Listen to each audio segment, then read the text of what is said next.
as you stare into the screen, I don't want you to look at like my little bit handsome face, whether I'm strong, handsome guy. Guys, look at the visual to my left. Alex Pereira has entered fight week at 258 pounds. 258 pounds.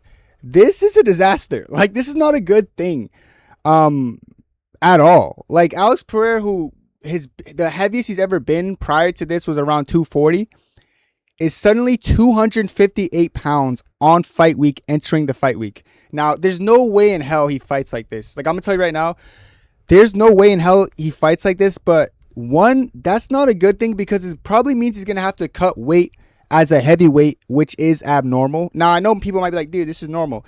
People like Derek Lewis might cut like 5 to 10 pounds, depending on how chubby he gets on the offseason. Ciryl Gane effectively doesn't cut weight. Like, but that's normal. I don't want to say that like it's abnormal for heavyweights not to cut weight. Like, usually they're walking around, they're in shape, you know, around 240-ish. I know Ciryl Gane consistently comes in around 247, I believe. Could be wrong, but I'm pretty sure he consistently comes around 247. And that's how much he weighs already right now, which means he's not going to have to cut, you know, which is not abnormal. That's very normal for a heavyweight, you know. Josh Hawkett's not coming into fight week getting ready to cut weight. That's just not how it works. All heavyweights really do, they get on like a disciplined diet and they just maintain it, and that's it. Like, they don't have to do anything crazy. You don't got to cut sweets out the way other fighters do who are cutting abnormal weight. But this is Alex Pereira at 258. Now, let me just play this video, guys, so you guys can see how he's moving at 258. This is just like this is not like speed drills. This is just, you know, you guys know Pereira pad work. This is just another Pereira pad work. I'll click play, and I'll stop talking with my beautiful face.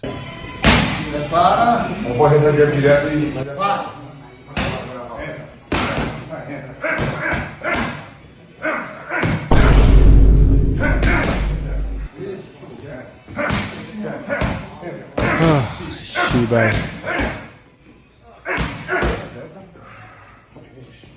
I mean, you look strong. You look strong for sure.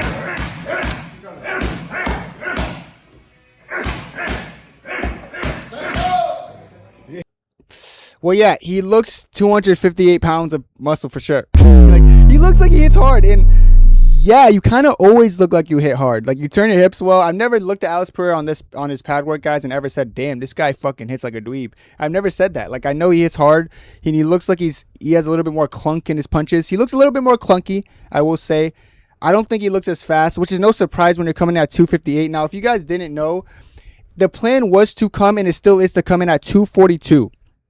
Now, this is, as you can see, this is the Weasel's tweet. He's like, what's going on? I thought their plan was coming at 242. Why did they change that? He looks so slow. Now, this means one or two things. First thing, what I said at the beginning of the video, he's going to just cut like 16 pounds of weight, which is just, like, to me, makes no sense as a heavyweight. Listen, maybe Alex Pereira mentally needs to, like, put his body through, I don't want to say hell, because this obviously wouldn't be as brutal as a weight cut, but cutting 16 pounds on fight week seems just a little bit, it seems a bit excessive to me. If you're going to ask me, it seems a bit excessive to me, especially as somebody who, for the first time in their life, can finally come in without worrying to cut weight, but they decide to, no, let's get really big and cut weight. I'm telling you right now, there's no way in hell coming at 258 pounds on fight week was planned. I do think, I don't want to blame his dietitian. I don't know who he works with, but I do think maybe he was so used to walking around at 240, because like I said, he's never weighed more than 240 in his whole life.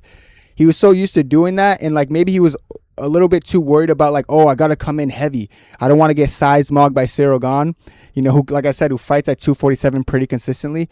So I think he came in and then he ate a little bit too much, and now suddenly he's at 258 pounds, and now a little bit the problems start to commence when problems start to start.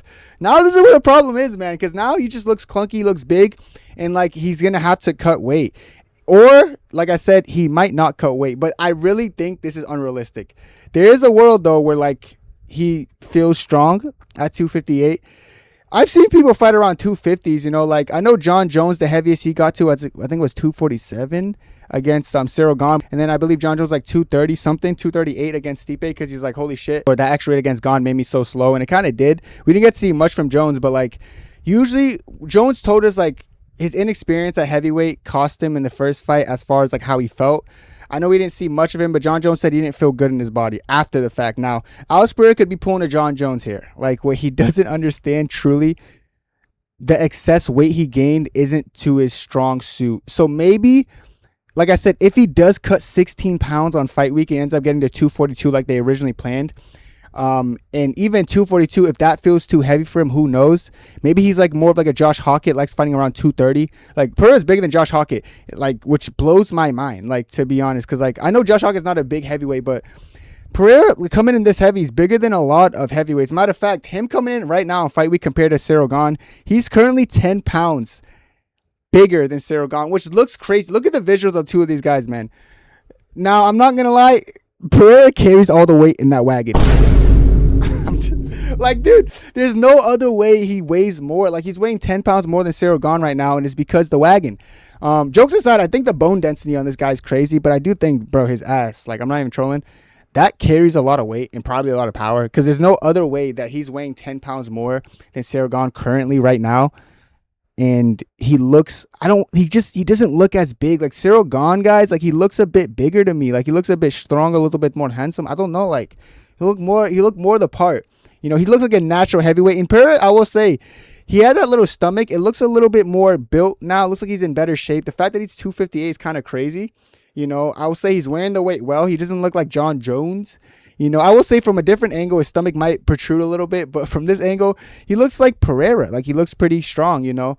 But it's a bit of like a visual, visual fuck, where I'm like, why is he doesn't look as big and as natural at heavyweight as Ciryl Gane. But that just, like, Ciryl Gane looks like a fucking specimen. Dude, look at his arms. His arms, like, he can scratch his kneecaps. Longer arms, like, I know he moves better. I know he's lighter now than him. You know, I think Alex Pereira might come in lighter than Ciryl Gane, but just the fact that Ciryl Gane looks like this right now, and like, he just looks the part, man. Like I said, I don't know who's gonna, like I said, well, I know who's gonna win. I know my prediction, but I know it's a close fight, so I'm kind of wondering how Alex Pereira is prepping for this. Like, is he really gonna just put his body through useless cutting for no reason? Maybe he does. And if he does do that, how is that going to affect his gas tank? A big thing with me is, like, the way he's moving in some of these videos. Like, I don't want to say it's slower than usual, but I do think he's putting a lot more effort in his power. And I do think it's making him, I don't know. Like, I don't know if he's relying on his power. Now, a big thing I noticed about people who are picking Pereira, they're actually relying on Pereira to go in there and score a one-punch knockout. Now, or like just knock him out. No, I'm not going to say that's a foolish thing to do, because sure, you know, a lot of people are saying Alex Pereira by 4th round knockout. Guys, I was looking into Alex Pereira's resume. He had one knockout in MMA, like, that was in rounds 5, which was Israel Adesanya, you know, and he finished Khalil Roundtree, but I feel like he finished Khalil in the 3rd or 4th, but I feel like people don't understand, like, he didn't finish Khalil Roundtree because his endurance is that good. He kind of finished Khalil Roundtree because Khalil Roundtree is known for gassing himself out in 2 rounds. So it leads me to the narrative that I believe that if people are solely picking Alex Pereira off a puncher's chance late, oh, he's going to lose the first couple rounds, get out jabbed, you know, out clinch, outworked, but he's going to catch Ciryl Gane, and Ciryl Gane's going to fatigue. One, Ciryl Gane has not really showed us that he's susceptible to fatiguing. You know, I watched back his Francis Ngannou fight where Francis Ngannou used wrestling to even fatigue him. In the 5th round, he's still bouncing pretty well. You know, look at his Volkov fight. He was still rolling pretty well with Volkov on the ground. I've never really seen Ciryl Gane fatigue to the point where it's concerning. You know, and Alex Pereira only having like really one late knockout finish against Israel Adesanya. Like, why are you guys relying so heavily on he's going to get outpointed and then knock him out? Like, what? You guys thought that was going to happen in Ankalaev in the first fight? You thought Ankalaev was he was going to just get Ankalaev tired and knock him out in the 5th round? Like, I'm confused on why everyone thinks he's like a late knockout specialist when it happened like once in his whole career. So if that's why you're picking him, that's more dangerous, even more so, because now he's coming at a bigger weight that his body's never felt like fought at. His body's never fought at this weight in his life. He's going to be outside. Now, guys, everyone's going to be outside for the first time, but you got to realize for Pereira, you're not only outside in this hot, humid weather. Guys, if you're from the East Coast right now, bro, I have a fan on. You guys can't hear it, but the fan's on right now. I'm sweating. You know, I just came back from my boxing gym. Like, they had no AC in there. Just shut the doors. Fucking hot box the fuck out of that place and just heat. I nearly died in it. Like, it's bad. Like, now when okay, so think about this. You're outside for the first time. The humidity is through the roof. You're carrying the most weight you ever carried in your entire life. And you're fighting a very elusive guy. So you're relying on this guy to make a late knockout comeback after getting outpointed, and because you think his cardio is going to be the best you ever seen in your life. This is the problem with the people who are picking Alex Pereira. If you're picking him by that, if you're picking Alex Pereira because you think he's going to go in the 1st round and just knock out Ciryl Gane like that, sure. I'm not saying it's a bad pick. I'm just saying it's a risky one. Like, if you're picking anyone off puncher's chance, it's risky. But if you're picking on someone by early puncher's chance, like against someone like Cyril Gane, who does a really good job evading shots early, that's risky. If you're picking Alex Pereira off a puncher's chance late because you feel like his cardio is going to be next level at heavyweight and Cyril Gane's going to have bad cardio when Cyril Gane's never really showed he's had bad cardio, that's a little bit more of a stretch to me as well. To me, maybe to you it's not, but to me it is. I'm not saying it's a horrible pick. I think this is a close fight for many reasons. But I think if you're relying on late finishing ability with someone carrying the most weight he's ever carried in his life on a card that's outside for the first time in a very humid weather, I think it's a bad pick. Now, it leads me to my next narrative because I actually saw Alex Pereira say something. He was kind of glazing Izzy in this one. And by the way, Izzy did pick Alex Pereira to win. What does that mean? Pereira's probably not going to win. Well, I'll give Izzy some kudos. He's really good at making sure Pereira doesn't win by cursing him. I don't know if it's intentional at this point, but Izzy always picks wrong when it comes to Pereira fights. This is what he said about Israel Adesanya, and I think it's interesting. I'm going to play it, and you guys can listen. I'm going to say my opinion after. I'm going to let him spit for a little bit. Do Adesanya, né, onde também todo mundo tava falando, que é um cara que se movimenta, pô, não ia achar e tal.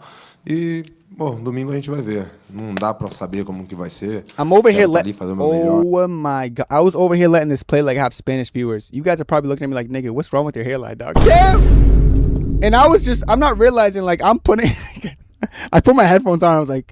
I was acting like I knew anything while I was taking a sip of water. I didn't understand nothing he said. Well, let me just sum it up like this. He pretty much said, I don't think he's fought anyone. Like, for example, I fought Adesanya. And he's pretty much saying Adesanya, like, moves like no one he's ever stood in front of. And everyone's saying that he couldn't catch Adesanya, but he went ahead and caught Adesanya in the 5th round and proved that he was catchable. You know, so he's pretty much just glazing Adesanya's movement, which I do think Adesanya had great movement. Guys, I'm going to be so honest when I say this. I'm going to be so honest. I love Adesanya. Cyril Gane objectively has better defensive movement than Adesanya. I gotta say it. Like, I know, oh my God, Kenny said that about Adesanya.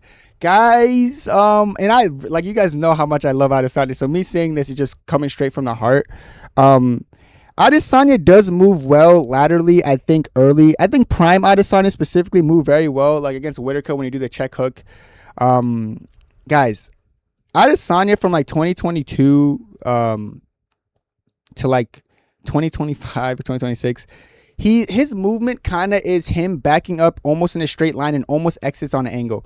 Like, he kind of backs up, kind of does one of these, backs up, and like if you chain together combos, you catch him. You know, Alex Pereira is not known for chaining together combos, so it did take Alex Pereira a little bit to catch him, you know, but eventually his pressure did get to him. But him trying to say like he's fought someone like Adesanya and no one moves like Adesanya, his movement's insane, I think he's gonna be in for a very rude awakening. Realizing how hard it is to actually catch Cyril Gane clean. Cyril Gane has better movement than Adesanya. He moves better laterally, and I think when he gets overwhelmed by pressure, he just does a good job using the clinch. Like, you shoot a takedown, use the clinch. That's something Adesanya didn't really get to do. Adesanya would do something where he hand fights that like kind of slowed down Pereira. Guess what? Cyril Gane hand fights as well. The only difference is Cyril Gane hand fights, he's going to be stronger physically than Adesanya. He has better lateral movement than Adesanya. He's able to clinch you and go for takedown attempts when he feels overwhelmed by your presence, unlike Adesanya. If you think Adesanya was better defensively and harder defensively to catch, then I'm telling you right now, you don't really know what fight you're getting into. I hope people around him is telling him that, listen, Adesanya moves well. Like, Adesanya can lean back pretty badass, you know? But if he legitimately thinks that him, like Adesanya's movement, I know Adesanya's a middleweight, and I'm still saying as a heavyweight, I think Cyril Gane moves better. I'm telling him right now, if he thinks Adesanya's movement's like unlike anyone else, he's going to be very frustrated at himself when he's doing nothing but punching the air against him. Like, he's going to be hitting a lot of air against Cyril Gane, eating a lot of jabs. I also think Cyril Gane has better boxing than Adesanya. Adesanya was kind of like low kicking and circling, and like that's what he's kind of done the best. You know, he's doing that a lot against Pereira in the first fight, you know, and in the second fight. But like, I think Cyril Gane's jab is something Adesanya doesn't really have. Adesanya doesn't really have that jab where he sits down on it and causes nosebleed. He's kind of more like a low kick first, and then like once he compromises your leg, he'll go for like counter punches. Like, the most notorious one was when he went against Paulo Costa, kind of broke him down from the base and then went for the head. Cyril Gane's going to kind of be jabbing and disrupting the rhythm of Alex Pereira the entirety of the fight from start to finish, while using this very frustrating movement, while using the clinch in wrestling when he gets overwhelmed. Alex Pereira is kind of in for a very tough one, guys. And the more I think about it, and the more I see more things like him coming in overweight, not overweight, but like heavier than he's supposed to be on fight week, I look at things like that. I look at like how he's kind of overestimating his like the people he's fought. I don't want to say he's overestimating his resume, because Israel Adesanya is a great win. You know, it is. I got to give him kudos. But if he, I think his logic's a bit flawed. I think this is going to be like one of those eye-opening experiences. And actually, the more I think about this fight, the more I think I made the right choice. I did do a lot of footage on this fight, and it's already a close fight. So like now things like this matter. Like I remember Hamzat's situation with Strickland. I thought that was an easy fight, and the only thing that could have went left for Hamzat is if he had like a bad weight cut or something went wrong. With fights that are close, guys, you got to look at stuff like this and like they mean something. Like when he's overestimating his previous opponents, when he's the heaviest he's ever been in his entire life, going into a White House card that's going to be held outside in very humid weather, and people are relying on him getting a late round knockout when his cardio might not be there because he's now 258 pounds and might have to actually cut weight on fight week. This is my opinion, guys, on this whole thing. I think the weight gain is not going to do him any favors. Let me know what you guys think about it down below. Maybe I'm overestimating it. Maybe it's a good thing that he's cutting weight. People think he should cut. Who knows? Maybe people think stressing your body on fight week's the best thing to do as heavyweight and not just not cutting weight. Like I said, I want to know your guys' opinion down below. This is mine. Have a good one, and God bless. 2, 3.